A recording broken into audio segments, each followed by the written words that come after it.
We begin this evening with the economy. The restaurant and hotel sector helped to rescue Jamaica last quarter after flood rains left $4 billion worth of damage across the country. Details were given at a press conference this morning by officials from the Planning Institute of Jamaica, TVJ.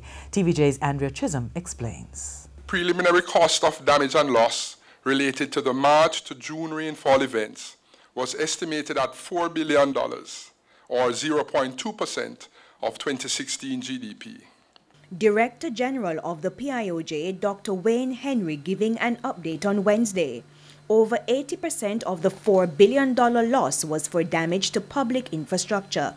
The main area of damage in the goods-producing industry was agriculture, forestry, and fishing, totaling $814.9 million. That led to the sector declining by 8.5%. Poor weather conditions also contributed to a reduction in mining and quarrying, down 10.5%. But strong performances in other sectors helped Jamaica to weather the storm. The main savior during April and June, hotels and restaurants. Real value added for the hotels and restaurants industry grew by an estimated 8%. That's partially because more people came to Jamaica from the United States, Europe, and Canada.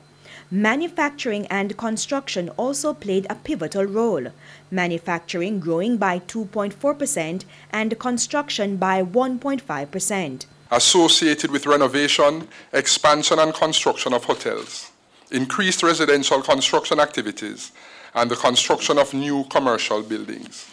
When all the sectors are taken into account, however, the goods-producing sector went down by 2.5%, but the services industry improved by 1.2%, hence this conclusion. The Jamaican economy grew by an estimated 0.3% during the April to June 2017 quarter, marking 10 consecutive quarters of positive growth.